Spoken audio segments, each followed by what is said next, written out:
Good morning, everyone. Welcome to Golden Gate Center for Spiritual Living. I'm Reverend Mary Murray Shelton, the community spiritual leader here, and welcome to those of you that are online with us this morning from wherever you're coming from. We want you to know, whether you're in the room or online with us, that whoever you are and wherever you may be on your journey of faith, you're welcome here. We're delighted to have you on this beautiful sunny spring day. So the way that we begin at Golden Gate always is by welcoming each other. So I want to invite everybody to stand up and walk around and introduce yourself to anybody you don't know and welcome those that you haven't seen in a while. Just make each other really welcome. For those of you online, be kind to yourself right now. Give yourself a hug, get another cup of tea, whatever makes you feel great. Take a little jog around the living room. We'll be right back to sing in just a moment.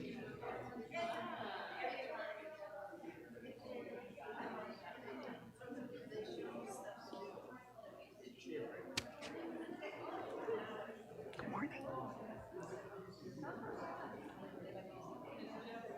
put myself on the prayer list, but my computer got hacked and frozen, and so I can't use it, but I'm going to go pick it. I have it maybe here. Okay. I froze everything and they're trying to steal my money. Good. So they were, yeah. So it's sad it happened, but I'm not delayed. They're trying to pull $4,000 out of my stock. Good grief.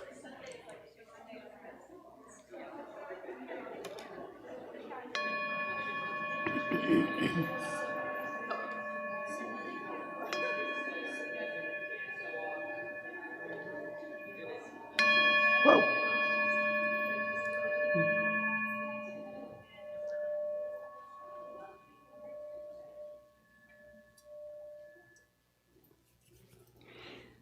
So we have Daniel Nahmad, not actually, oops, I'm ringing a little bit. We have Daniel Nahmad on video this morning, but actually he's going to be here with us in person on the 6th of July.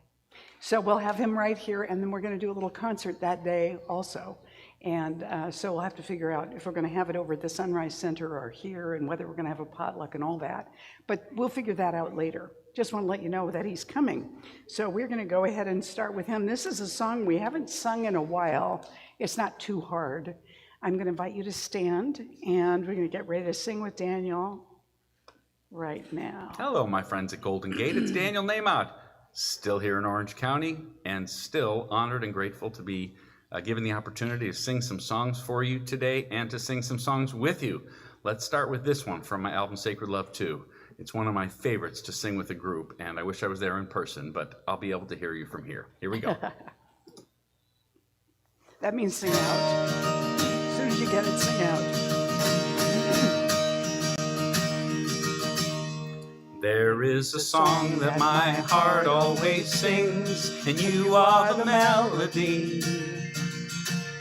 You are the melody, my God. There is a song that my heart always sings, and you are the melody. You are the melody, the harmony, the music of my heart. You sound good. Here we go. There is a song. There is a song that my soul always sings, and you are the melody. You are the melody, my God. There is a song that my soul always sings, and you are the melody. You are the melody, the harmony, the music of my soul. Now we have long amen. Here we go. Amen.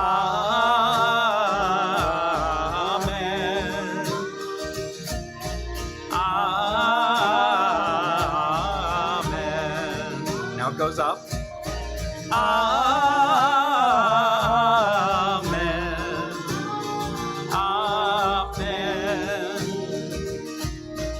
more time. There's a song.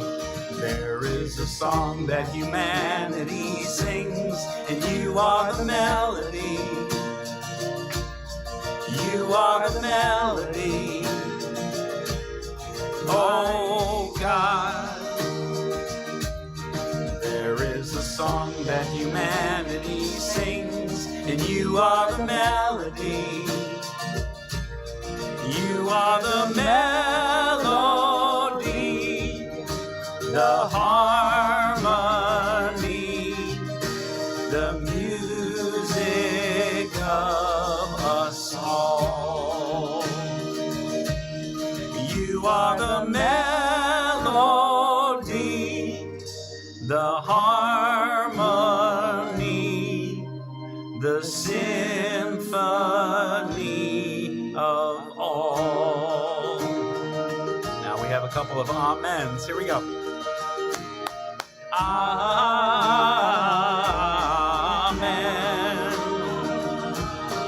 Amen.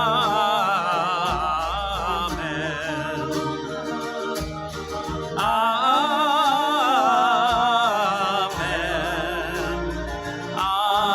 Amen. Sing it again.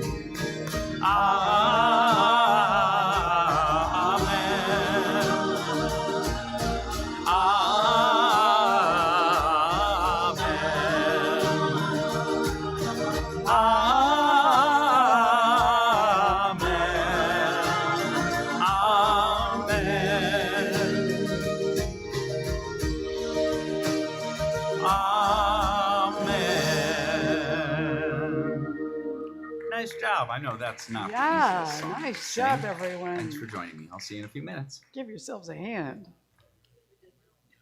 That was great. All right. Now I'm going to invite you to go ahead and turn off or silence your cell phones so there won't be an interruption during the service. Usually, always when I say that with any particular attention to it, that's the day that somebody's phone goes off. So please silence your cell phones. And we're going to prepare to turn within now and get ourselves centered and connected on the inside as we have been now on the outside.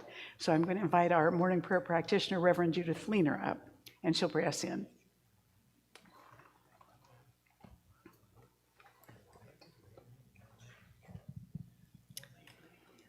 Settling in to the music of the universe, connecting to that divine melody that is the power and the presence of all that we are.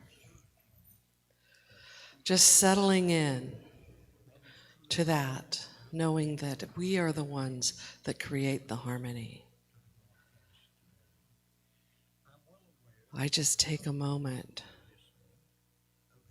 to claim forth for this service today a blessing of the reminder that we are the harmony within the melody, that we are the ones that bring life and form to all that that is created by the divine. It is a co-creation process in every space and every time. And so in this moment of remembering that, I claim that each and every heart here through this service is open and receptive to the message of Reverend Mary, is open and receptive to the inspiration of the divine, and is open and receptive to whatever opens the heart, whether that be a conversation with a friend, the most beautiful flower arrangements we see on the altar, the sound of Daniel singing, or the joy of just being together, that this be a place where our heart opens. But that we not only do that here, but that we remember in each moment of our day, each moment of our life, that that melody is singing through us, inspiring us for the next action whenever we stop to listen. And so I claim that we each take time to listen each and every day to what is the next appropriate action in our life, which may be doing nothing. It may be allowing the recovery, bringing us back to health and healing by just resting in the arms of the divine.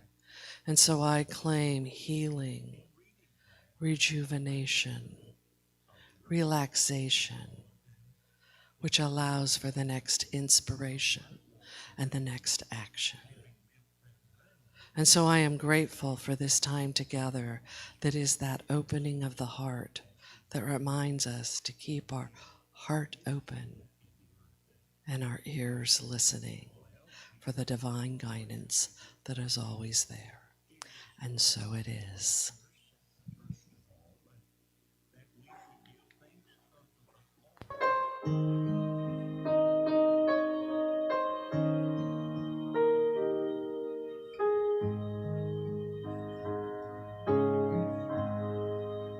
When I smile, it's the joy overflowing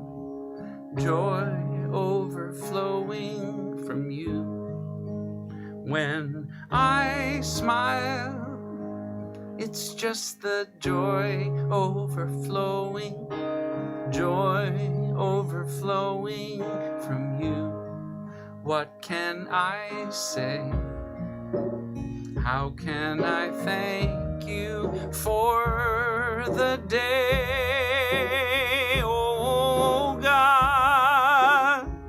My blessings are overflowing now. When I cry, it's the love overflowing from you. When I cry, it's just the love overflowing from you. What can I say? How can I thank you for the day, oh God? My blessings are overflowing now. No words, no words. You already know the secrets of my soul, 'cause I'm a part of you. No words, no words.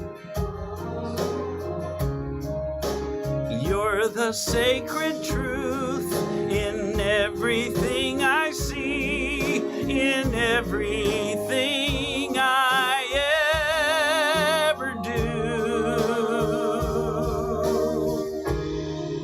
And when I sing, it's the song overflowing from you. Yeah, when I sing, it's just the song overflowing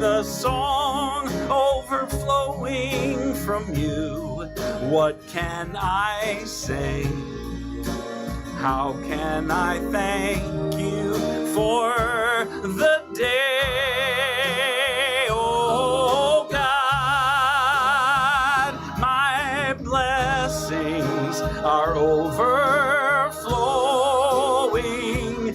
My blessings are overflowing. My blessings are overflowing now. No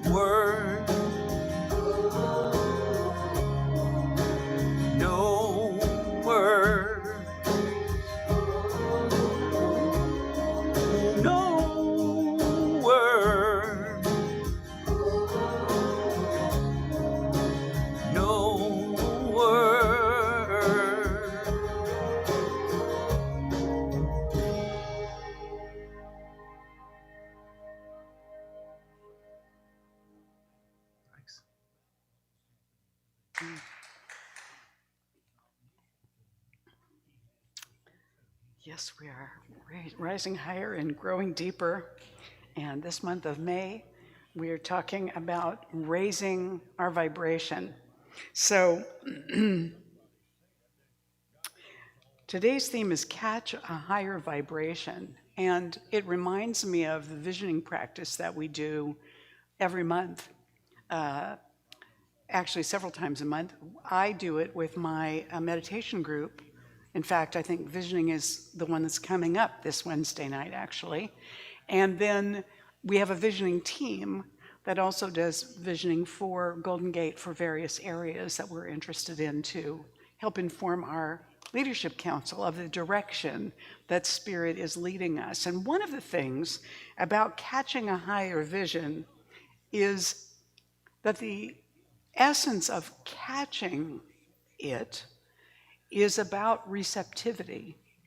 So I've been speaking sometimes in the past month about what our physical bodies actually do, what we've become more aware of scientifically in terms of how they operate, and also in some of the areas that do a little bit more out there kind of investigating to see what goes on. And it appears that both the heart and the brain are involved in knowing this.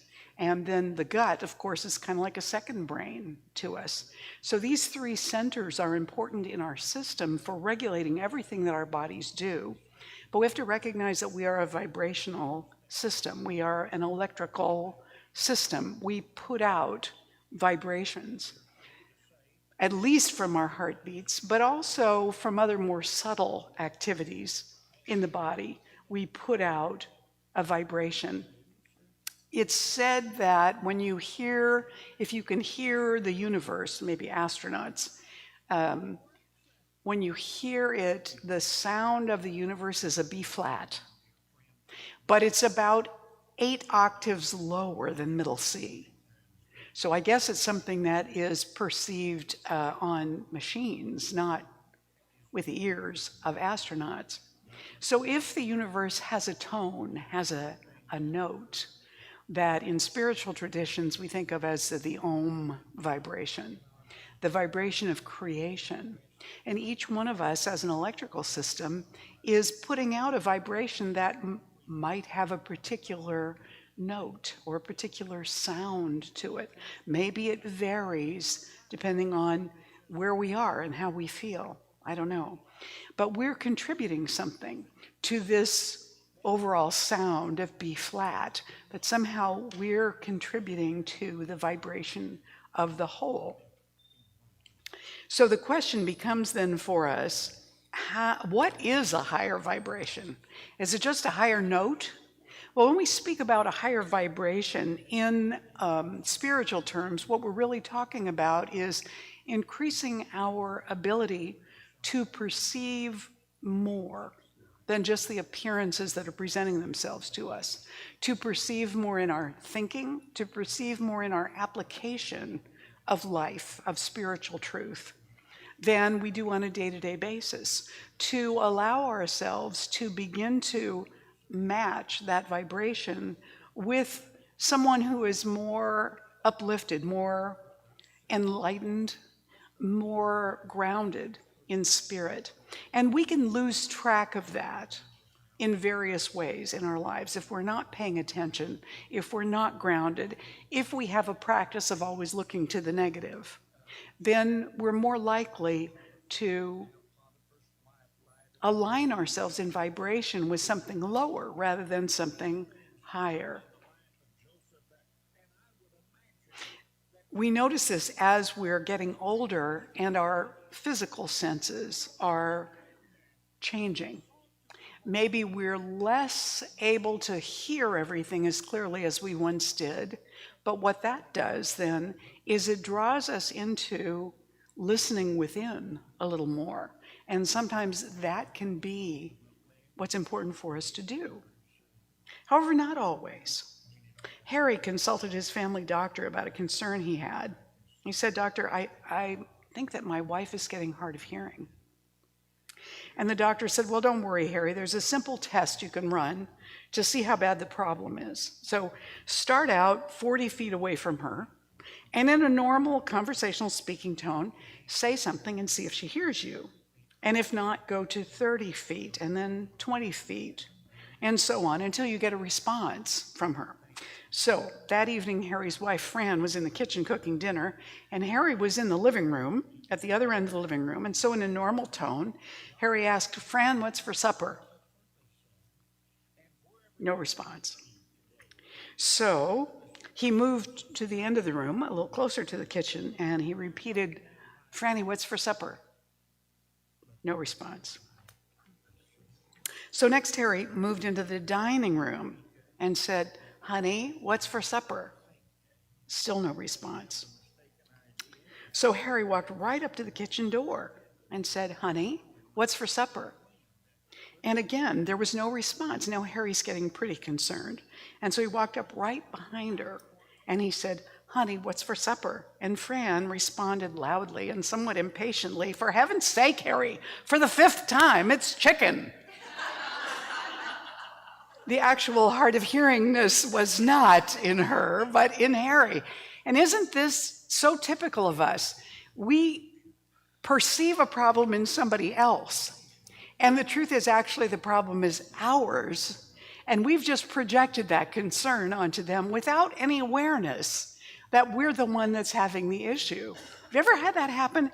It's, if it happens to you, it's somewhat embarrassing and humbling. And our tendency may be either to feel terribly embarrassed or to be annoyed and defensive because we got caught, or to just want to go hide someplace because we didn't realize what was happening to us.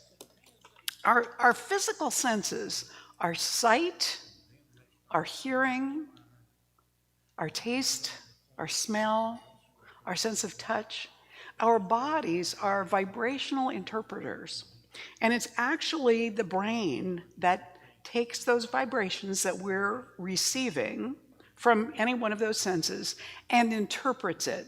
So we don't actually know if the brain is accurately interpreting what we are perceiving. We do know there are things that our bodies don't consciously perceive, some vibrations we can't hear, but we may be responding to them on a physical level, even though they bypass our ears, because a subtler system may be conveying that to the brain. So animals and insects perceive these differently than humans do, and some human beings can see, smell, or taste things differently than most of us. Some humans have synesthesia, so they may see music or hear color, or when they associate a particular word, they may see a color, or with numbers, they may perceive relationships that the rest of us don't. They're taking in the same information, but their brains are processing it and providing information different than the norm. So everything in the universe is composed of this vibrating energy. The American Society for Public Administration says that energy connects and commingles. So we're all entangled, and our emotions create a resonance that affects everyone else. An image of the structure of the brain cells even resembles the image of the known universe. I find that fascinating. This is the American Society for Public Administration that says this. So in order to actually catch a higher vibration, it seems that we first have to understand that a higher vibration is living in receptivity to that vibration that's around us and practicing being aware of it, being open to it, being receptive to it. As we engage in more positive thinking about possibilities, as we engage in a willingness to be forgiving of each other, and also especially of ourselves when we fall short, and to have patience with the practice, because anything that we have actually endeavored to learn how to do, it took us time. We had to do it badly for a while, or at least not expertly, until we learned how to do it. How many of you can ride a bike? How many of you have ever fallen off a bike? Yeah, it's the same subset of people. When we did that, we had to learn. Sometimes we lost our balance. Sometimes we fell off. I still remember riding down a hill and just glorying in the speed that I was going and then hitting gravel. And I went right off the bike. Now, it still had been pretty fun up to that point, but I was a little bit scraped and bruised, and I certainly didn't expect to fall off the bike in the process. We've all had that experience. So we have to allow ourselves to make mistakes. We have to allow ourselves to learn, and we have to allow ourselves to change. So one of the difficulties with just living life over many decades is each decade we get more expert at the things that we've learned how to do. We get better at things. So what we take in that's new is there's just less stuff that's totally brand new to us that we're actually interested in. And we kind of get solidified in the idea that, oh, this is familiar, I know this. So if there were new information available from a particular practice or situation, we might not even perceive it because we're already going in with the idea that we understand and we know all about it.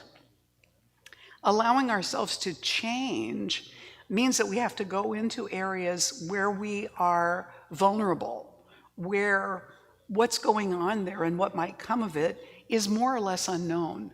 And we have to be willing to hang out in the unknown and not know how to do it. And in that not knowing, we're often humbled somewhat.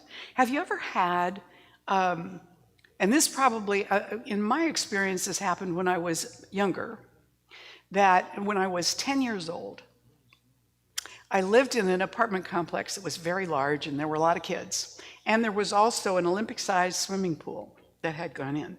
And we would go there in the summertime and swim, all of us kids. And we would play tag and Marco Polo and all that stuff you do in the pool, right? And there was one kid that had moved into our neighborhood, and I didn't like him very much. He was my age. And a bunch of us were, playing tag and stuff in the pool. And he was just after me all the time. I even splashed water directly into his face to get him to back off. And then somebody said to me later, "Oh, John likes you, you know." He did? I certainly couldn't tell that. My perception on that level has always been off. So then I got interested. He likes me. So that was new information. It caused me to interpret what was going on a little differently. And very shortly, I found that I liked him too.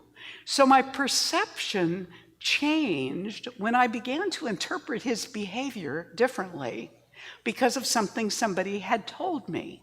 Does this make sense? Have you ever found that you shift, somebody gives you a piece of information, you go, oh, that's what that's about, or that's what that meant. I never understood that. And it puts it in a whole different context, in a whole different framework. Ernest Holmes, our founder, said in his book, The Science of Mind, the law of mental equivalence, and basically that means that what we're experiencing in our lives is roughly equivalent to what we believe, what we hold as true. The law of mental equivalence means that everything that is consciously and subjectively, so subconsciously, embodied in our thinking tends to radiate an atmosphere, a vibration, a current of thought, an inward acceptance which automatically attracts to itself that which is like itself. So I don't know how to explain that in the situation with John, except that when I changed my mind, that interactive vibration definitely shifted. My experience before that was different. My vibration was different. My experience was different. And so my interpretation of his vibration was negative. And that was my experience. But when I changed my mind about him and what was going on there, my vibration changed too, and so did my experience. So when we're allowing ourselves to learn and change, we're actually adjusting our vibration. When we're learning, we are changing our bodies as much as our minds. And we're learning something. We are taking in new information. It changes the overall vibration that we're carrying, and also it changes the geography of the brain. When you're learning something, you're repeating it over and over again. The neuron pathways in your brain are expanding in those areas that allow you to think about that and learn about it. Now, if you don't continue to think about it or continue to practice whatever it is, those neuron pathways kind of get overgrown, like any path that isn't being used a lot. And so we're not as familiar. Do you think that you remember everything that you learned in the 6th grade? What percentage of stuff do you think you remember that you learned in the 6th grade? I don't even know. It's just, I'm not asking you because there's a right answer. But we very often don't continue to think about and practice all those things that we learned in the 6th grade. Now, how many of you still know multiplication tables? Most of us do, because we continue to use those throughout our lives. Even if it's something we can't do in our head, we know how to do it. And we can do it. We can figure those things out that we are used to practicing. But when we stop living in the practice, then we begin to lose track of those things. So we catch a higher vibration with receptivity, but we have to be available. The satellite dish has to be turned in the right direction in order for us to receive it in the first place, to catch it. So one of the things that is helpful to us, because that vibration, that broadcast, if you will, that infinite guidance, it's always there. It's not like I prayed for guidance and so God delivered it. It was already there. So when I prayed for guidance, what I was actually doing was opening myself up to become aware of that or receive it. It isn't like it was just created in the moment because I happened to ask for it. It was always there to begin with. Everything has already been given, but we change in receptivity. And that receptivity is really the key for us in terms of receiving the experience of life that we want and expanding it. And oddly, like my experience with John, sometimes the pathway through which we're receiving what we want to receive doesn't look like something that we want. So we have an experience that we would think of as negative. Maybe we get fired, or we lose money somehow, or somebody we love leaves or dies or gets ill. And in the process, there's a breaking of those crystallized structures in our thinking, in our expectancy of what everyday life is going to be like. So the good is still all around us, but we're trying to interpret it or experience it even while this other thing is going on that's so distracting and so disheartening to us. And we can lose heart. We can lose faith when those things are happening. But there's also an invitation and an opportunity. In the midst of those challenges where books and movies and life itself has seemed to open us up to all the negative kinds of thought patterns and inner feelings that we can get in a situation that is less than what we wanted it to be, the world has sort of taught us how to react to that. And in Western culture, we get sad, we get angry, we get withdrawn, we get resistant, we get defensive. Those are things we see over and over and over again. I can always tell at a critical point in an American movie, is this person going to make the worst possible choice? Probably, because that's the most dramatic thing. So we begin to think that's just the way of it. In other cultures, that might not be so, but for us, it tends to be that way. And yet, what I have experienced, and I wish I could say I've mastered this, but that's not true, But what I have experienced is that if in a situation like that, a crucial situation like that, I take a moment to make a different choice than that habitual resistance, it opens something else. God bless whoever that is, knowing those people heading there in the ambulance know exactly what to do. Or fire truck, I'm not sure which that was. So when we decide that we're going to practice with a group, what happens is that we get this magical multiplication thing that happens because we are more together than we are just added together. There's a synergy created that is more than the totality of us.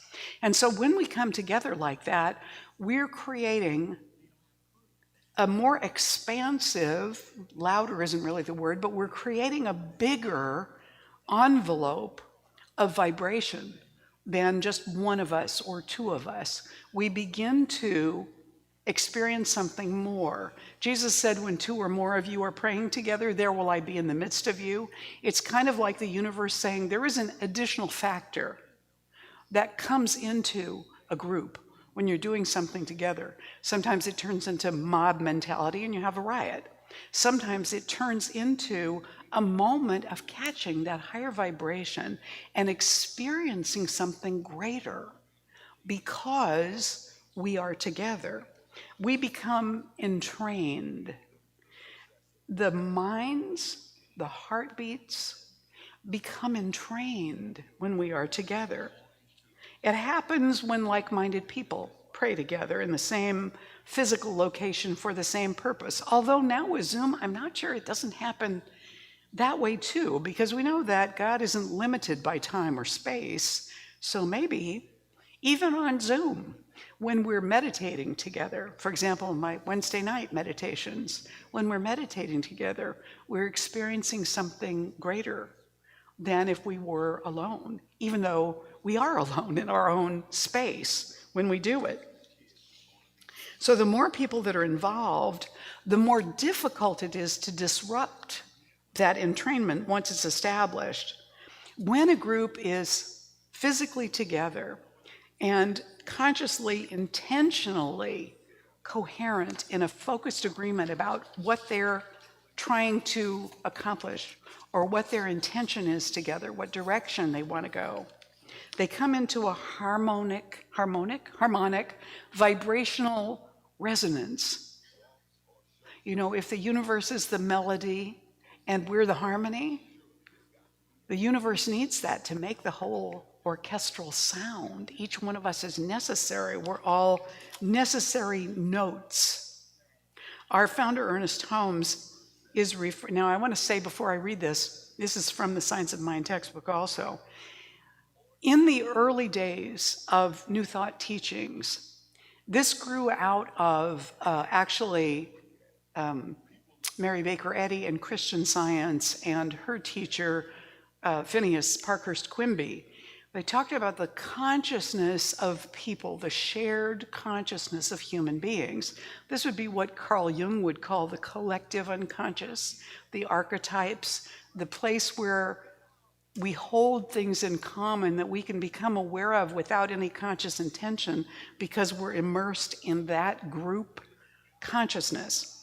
They called it race consciousness, meaning the human race, not races as in the color of skin.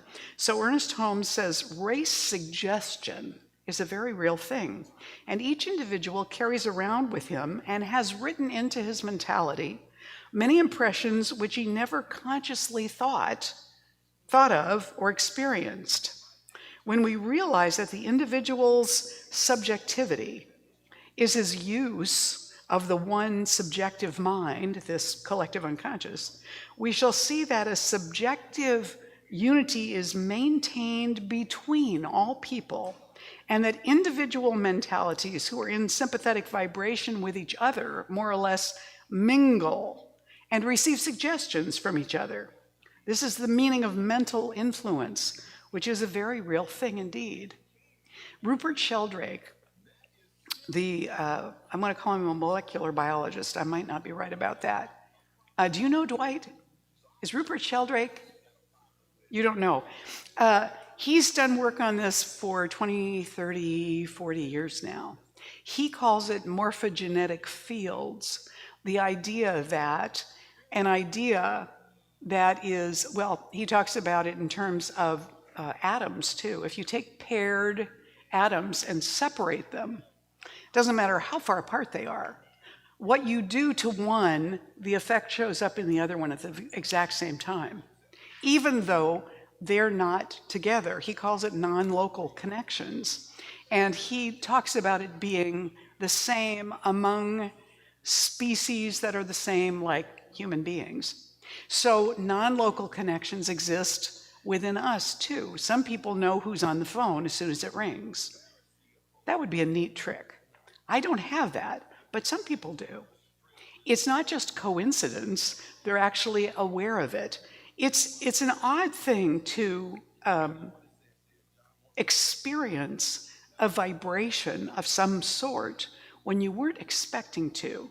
And the weirdest one I've ever experienced was when my son was 17, he had long hair. And he decided that he was going to get it cut.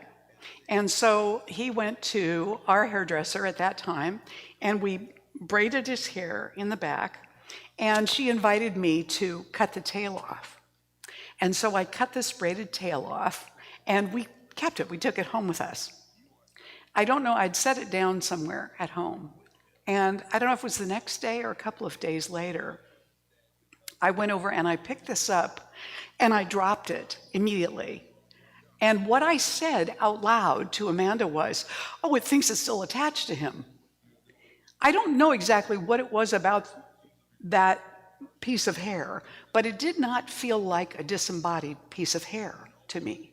It had a different, alive feeling to it, and it was quite noticeable because I wasn't expecting that at all. So those parts of us, they all carry that same energy. Now, we know people who have received heart transplants very often change, and they begin to be interested in or like to do things that they never cared about before, but that their donor cared about. Maybe this person wrote poetry, and suddenly the recipient, who's a 65-year-old man, received a heart from a 19-year-old woman. Suddenly he's interested in art and poetry. Suddenly he's a vegetarian. Never was before, but his donor was. So this doesn't always happen, but some people who receive a heart begin to have dreams about that person's life. How is it that those cells in that organ carried a memory? Aren't memories supposed to be stored in the brain? Well, apparently not. So we catch it by those that we're with. When we are able to get quiet, pay attention, we begin to experience that the universe is always offering to us the vibration that we're looking for.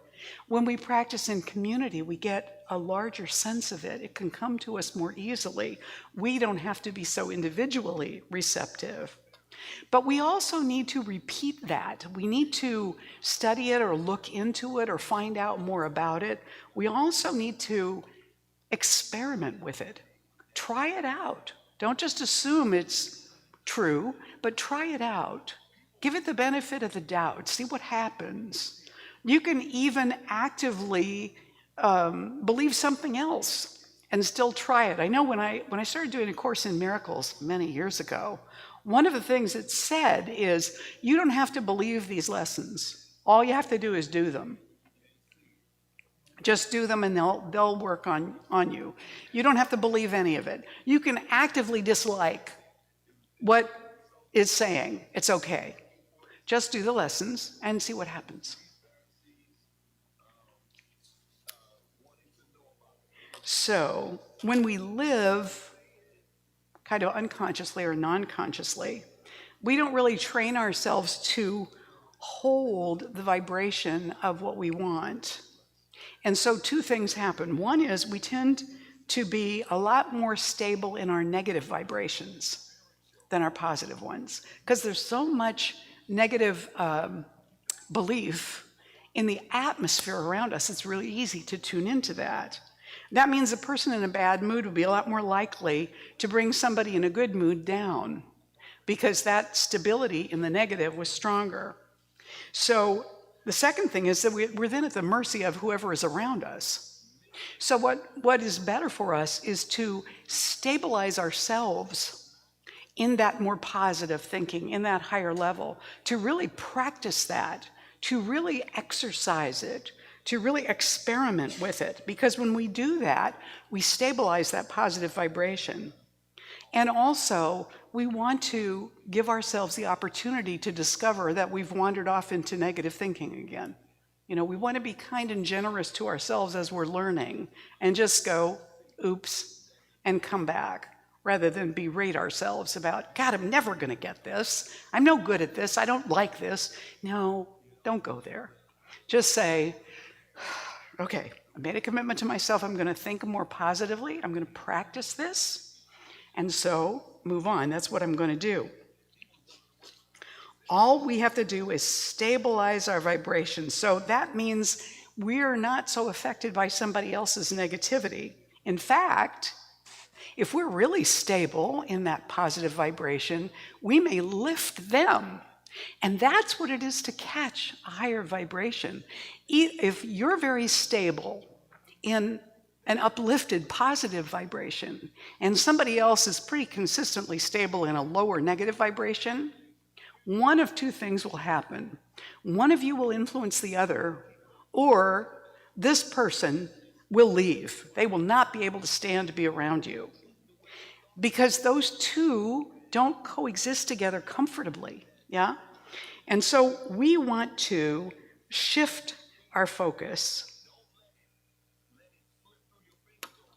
to question the long-held beliefs we have that are negative. The positive ones, don't worry about.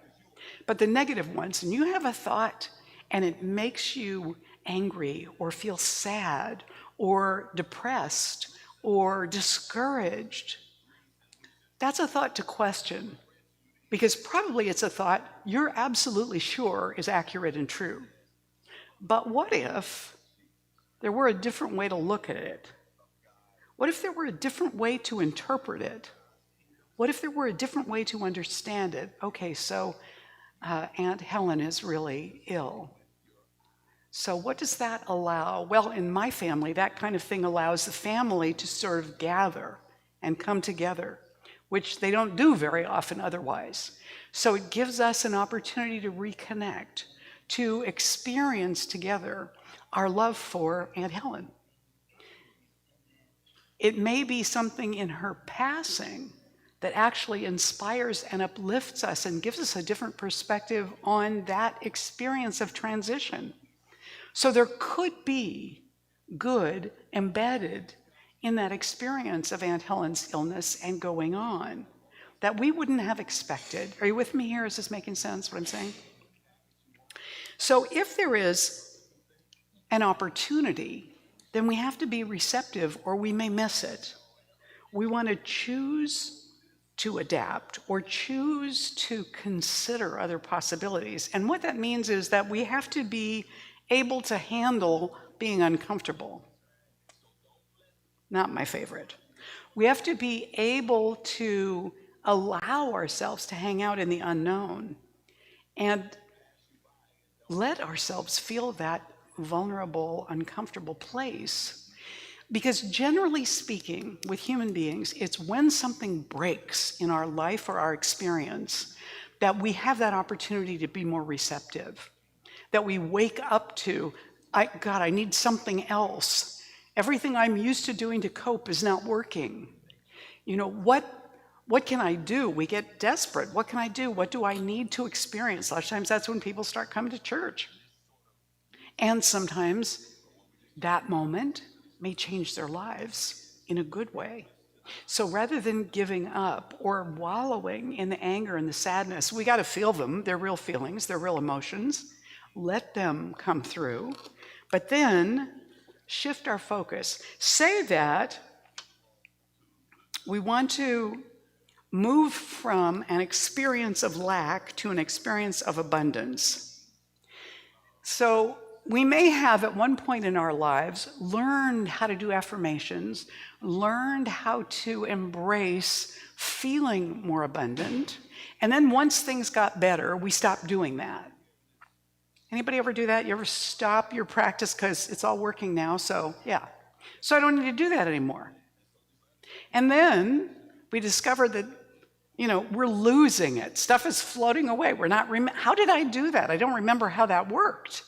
I wish I could still do that, but I seem to have lost track of it. Yes, because if we're not using something, it starts to get overgrown in the brain and in the mind, in the memory, in the understanding and the practice. If we start again, we might actually exceed where we were before, but we have to practice. So if we haven't practiced, first we have to get clear on what it is we really want. If we're wanting to experience more abundance, what does that mean? Do we want more money in our experience? Do we want more stability in our investments? Do we want to feel more secure, more grounded, more safe? Do we want to be more flashy, have a higher standing? Have people say, oh my God, you're so amazing. What is it we actually want when we're looking for that abundance? So we want to feel, what does it feel like? What feelings do I have attached to that? What do I think I'm going to feel like when that happens? And then figure out what else in our lives makes us feel that way. What would make me feel secure? What would make me feel wealthy? What would make me feel stable or magnificent? What do I have in my life that already makes me feel that way? And then do the things that give me those same feelings and hang out in those feelings. I'm practicing being abundant already. And instead of thinking from the perspective of, I want it, which basically is saying to yourself, I don't have it. Want, lack, I want it, I don't have it. We're having an experience of, I have it. This is what it feels like. I like this feeling. So I'm already engaging in the feeling of being abundant. Then the universe matches that vibration. So it comes back to us in other additional ways that make us feel whatever it was that we wanted to experience. Does this make sense? We create a matching vibration to what we want or what we desire to experience rather than creating a matching vibration to lack. I want. Now I'm creating a matching vibration to lack. I don't have. I can't afford. And the universe says, yes, because you're always right as far as the universe is concerned. It will match your vibration. It just follows whatever you put out there. The key is consistency. Deepak Chopra says, here's what we get when we're practicing that way, gratitude. He says, gratitude is not just an expression of good manners. It is a doorway to higher consciousness. When we express genuine gratitude, we're also expressing love. Love always raises our vibration and our consciousness. Repeatedly thanking the universe for the fact that we are infinitely abundant awakens us even more to the experience of that abundance. Extending gratitude even to the darker areas of our life will cause these dark spots to be transformed. They will eventually show forth blessings in some way or another, blessings that were completely hidden before our gratitude was given to them.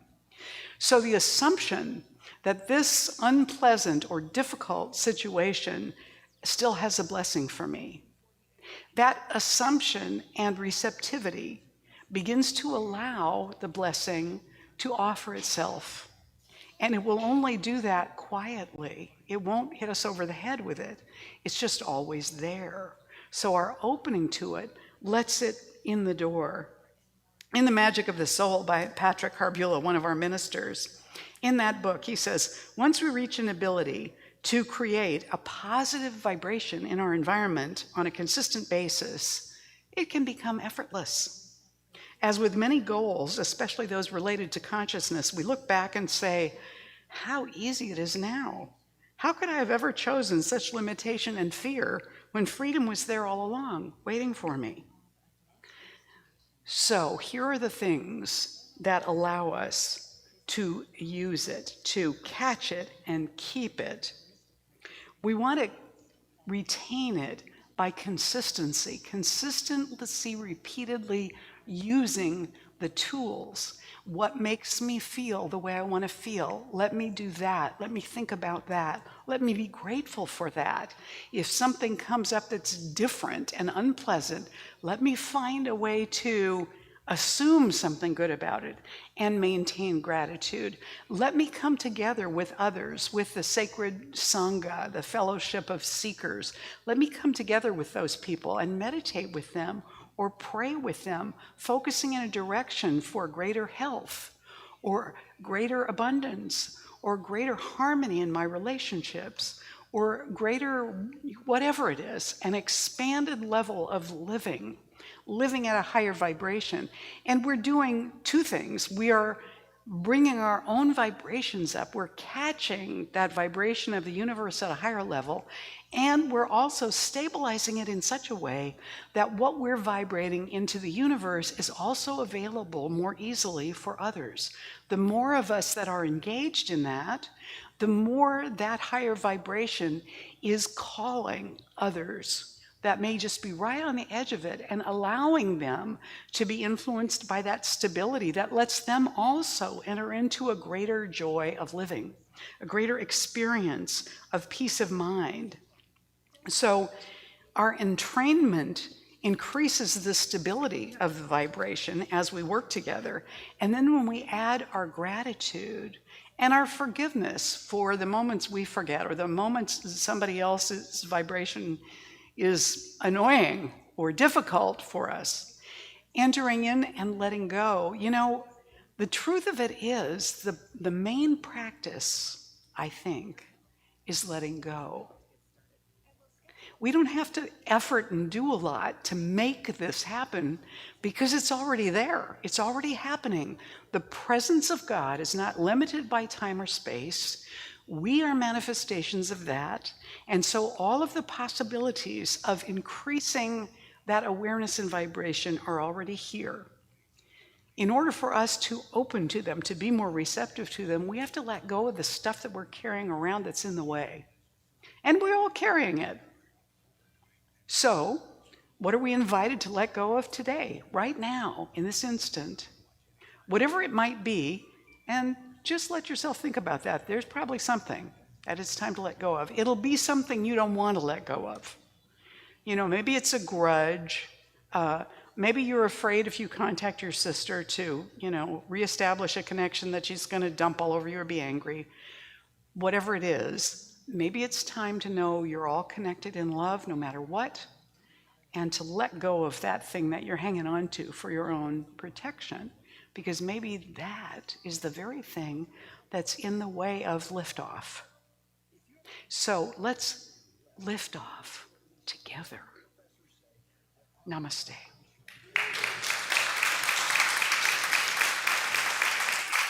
Thank you. Now let's ground this in prayer. Let's turn within together and recognize right now there's only one. It expresses itself in endless diversity because this is its joy. And we are part of that expression. We are spirit expressing as us, through us. Because this is true, we lack nothing. The availability of all good surrounds us at every moment. We open to it right now. We open to the willingness to let go of that which is the biggest obstacle for us, whatever it is. We open into the willingness. And we let that willingness lead us. We let that willingness do its work through us. revealing fields of glory, revealing greater happiness, greater wholeness, a fuller sense of who we truly are. And we are so grateful for this. It is bigger and more beautiful and more expansive than any condition, than any difficulty, than any disharmony we have ever experienced, no matter how great. So we offer this willingness into the infinite, and we allow the work to be done through that willingness into our lives with love and gratitude, with forgiveness and peace and celebration. A celebration of this great good that is ever available and offered to us right now, once again. With gratitude, we accept that and we simply let it be. And together we say, and so it is. Please stand and join me for the morning affirmation. As we say together, I resonate with the song of the universe. I contribute my unique melody to the whole magnificent symphony. More and more harmony is being revealed to me now, and so it is. You may be seated.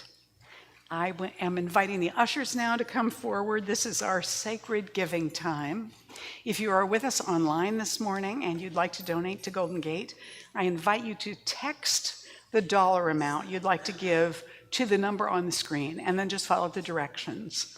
And for those that are here with us today, everybody bringing your tithes and offerings, thank you, thank you. I am grateful beyond words for your generosity and your contributions. If you're here for the first time today, your presence is your gift. And we want to bless all of the gifts, including those that have been given over the past week to Golden Gate. So all of us, place your hands over your heart. If you're giving, hold your gift over your heart. And together we're going to bless this whole offering and all of us by using the giving affirmation together right now. This gift I give is God in action. I now send it forth to bless and to prosper. I know that everywhere it goes, it is creating a world living in love, one heart and one thought at a time. And so it is. Sometimes it seems to me that catching a higher vibration, that digging a little deeper and finding more meaning and finding more purpose and finding more passion can sometimes require looking beyond the momentary appearance of things. I mean, these days, the momentary appearance of things isn't always so peaceful or promising or inspiring. So this is a song that comes to mind today, in that it is a song about looking beyond appearances and envisioning a better day, a deeper day, a song from Time for Fire called Sunset Somewhere.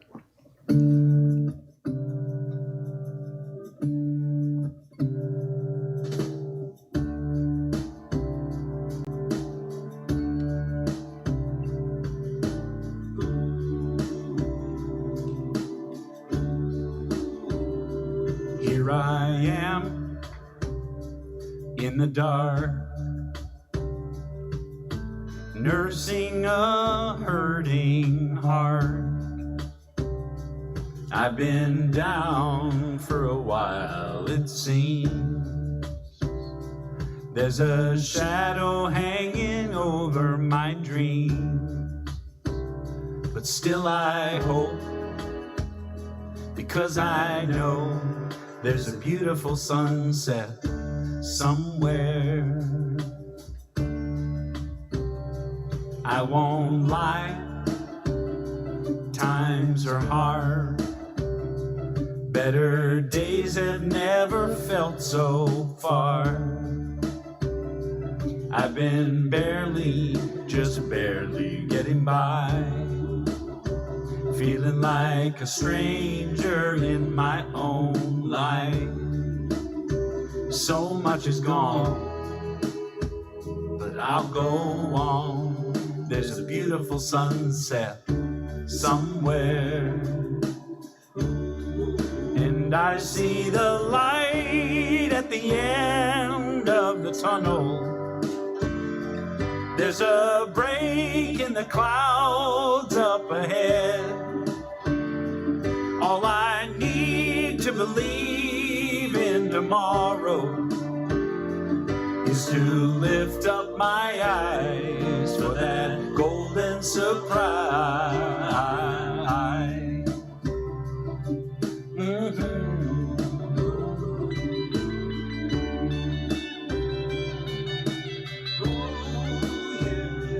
Maybe I'm not out of the woods. Maybe I'm not ready to feel that good. I have still got my reasons to cry. I'm still all black and blue inside. But I'll be strong before too long. There's a beautiful sunset somewhere. I'll be strong before too long. There's a beautiful sunset somewhere. And I see the light at the end of the tunnel. There's a break in the clouds up ahead. All I need to believe in tomorrow is to lift up my eyes for that golden surprise. I see the light at the end of the tunnel. Heavenly sight in the sky over there. If I try, I might get there tomorrow for that beautiful sunset. That beautiful sunset somewhere.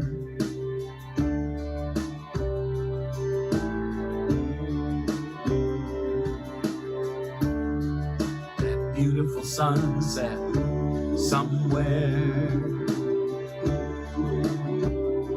Oh, oh, oh, oh, oh.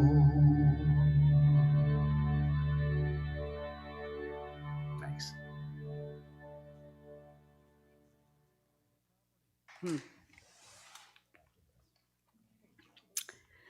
So on behalf of Golden Gate Center for Spiritual Living, all of us here accept this offering with love, and we send it out into the world to lift the vibration everywhere that it goes. And so it is.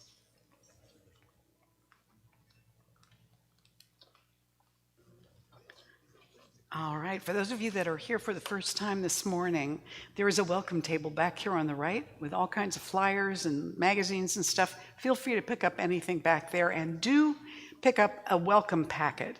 If you take out the blue card in the welcome packet and fill it out, give it to Galen, who's waving around back there. She's going to give you a little book as our thank you gift to you for being here today. It's a little book called Nourishing Thoughts. And that's a beginning of a good practice for you of positive thoughts. And it's also our invitation to you to come back and be with us often in the future. I'd love to get to know you. I want to thank everybody who helped today put everything together for this lovely day. And I especially want to draw your attention to the Ikebana altar that Mariana Stefancic did today. So beautiful. And Mariana brought a couple friends with her to help out this morning because she had many pieces and parts. You really have to talk to her to have her tell you what these pieces mean. But Ikebana generally has something low, something in the middle, something high. It's usually in threes. So you can see that, and there's meaning behind all of those. But these are so beautifully, elegantly done. They sort of celebrating the beauty of the universe and each one of us just right there this morning. Yes, Mariana wants to tell you something about it.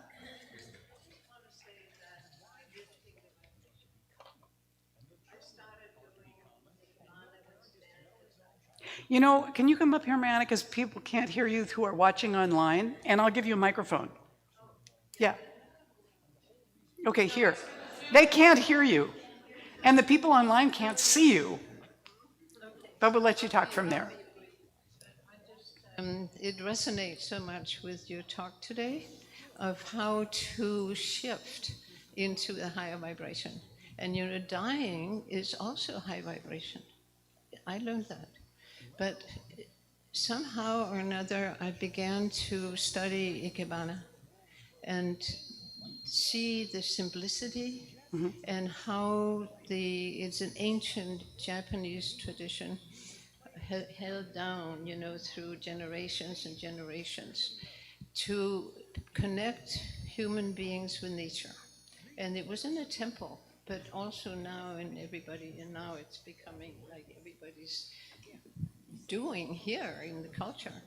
But what happened for me was and Stan, he really tuned in.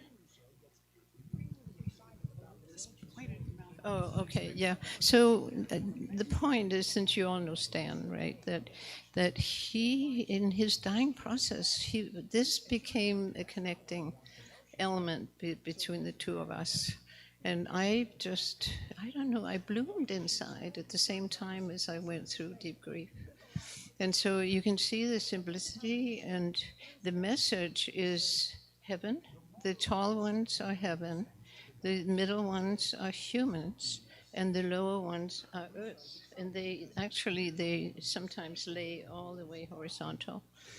And they speak for themselves. Yeah. So thank you for the opportunity.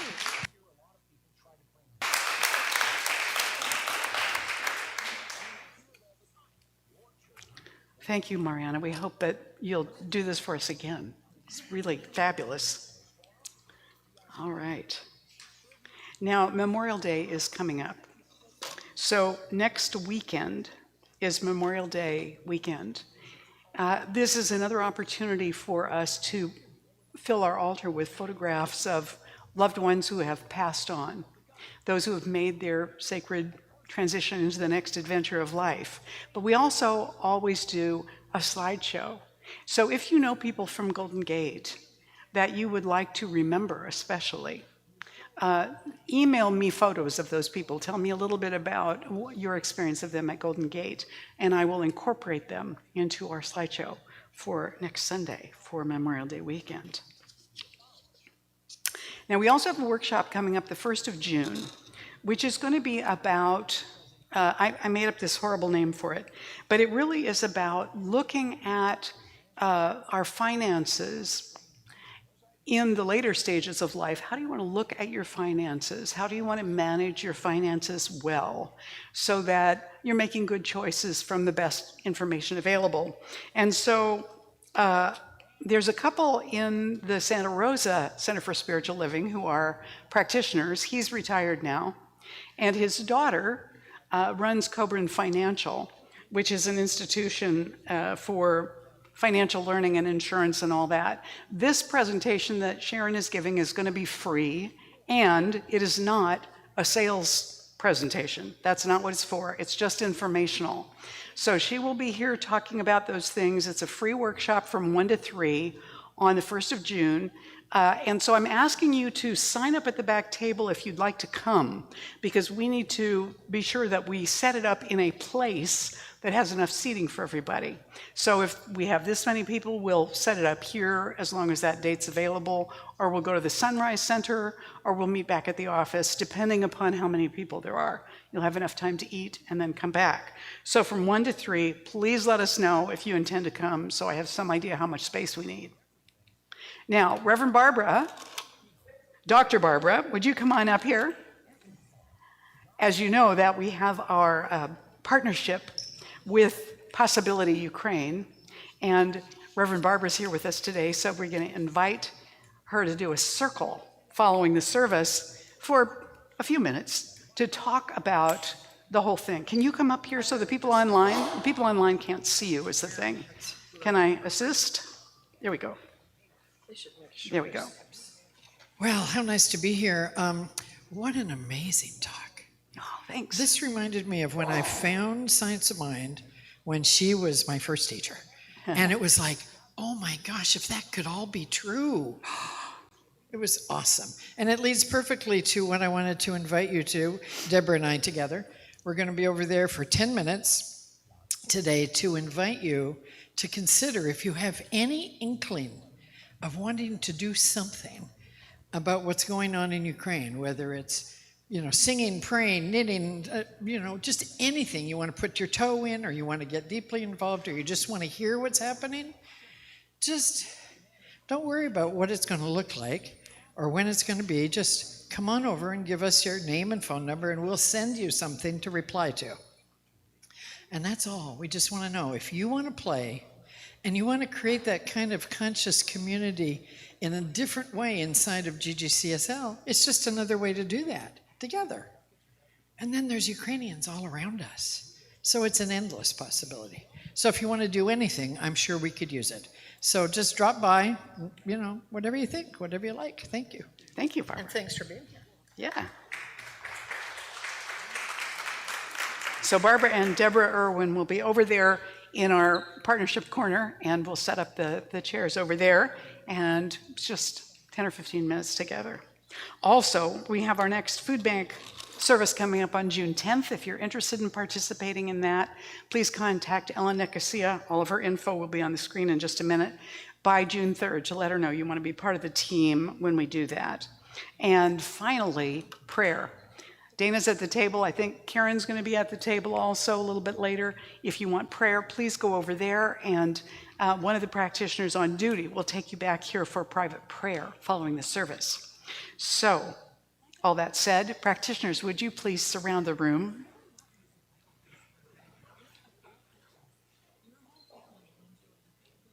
And we just take this opportunity once again to turn within and bless this day and bless all of us in that one infinite presence of love, of creativity, of joy. We allow that to flow through us today and into our week. We are open to the guidance of deeper connections, gratitude, forgiveness, creativity, and joy. We allow ourselves to expand, to learn, to grow, and to become even more of ourselves in the process. What a delight. So with gratitude, we let this prayer go into the creative law of mind and spirit to do the work. And we just let it be. And together we say, and so it is. Please join us now and stand for the closing blessing and song. Bless you. As we say together, I now walk so that whoever walks beside me dwells in the presence of God, and whoever places a hand in mine is lifted, and whoever thinks of me is illumined with God consciousness. For spirit and all people and I are one eternally, and so it is.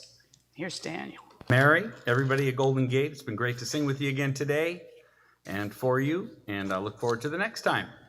Let us close with this song, another song from Sacred Love 2, and honestly, another one of my very favorite songs to sing, and I just don't sing it that often. I mean, I think I've sung it for you all one time in all these past few years. So it's a song called Oh Your Presence. Not too hard to learn, not as hard as the one we sang at the beginning. Hope you enjoy it. Hope you sing along. Here we go, and thanks again for having me.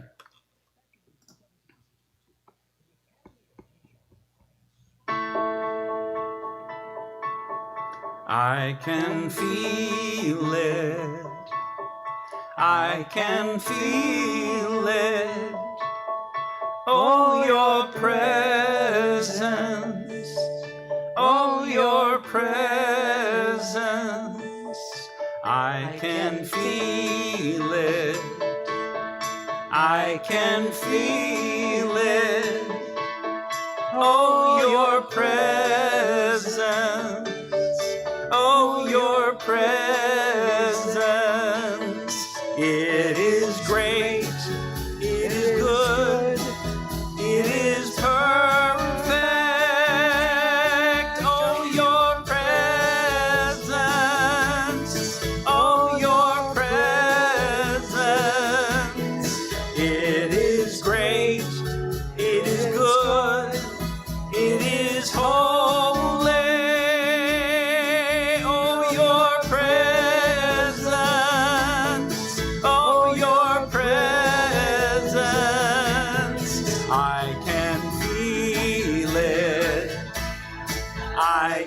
can feel it. Oh, your mercy. Oh, your mercy. It is great. It is great. It is good. It is perfect. Oh, your presence. Oh, your presence. It is great. It is good. It is holy. Oh, your presence. Oh, your presence. And I know in my body you reside. Same melody again. And I know I am breathing in your light. 2 more times. And I know I am seeing through your eyes. Last one. And I know that your heart is beating mine. I can feel it. I can feel it. Oh, your love. Oh, your love. Once more. I can feel it. I can feel it. Oh, your love. Oh, your love. Oh, your love. Oh, your love.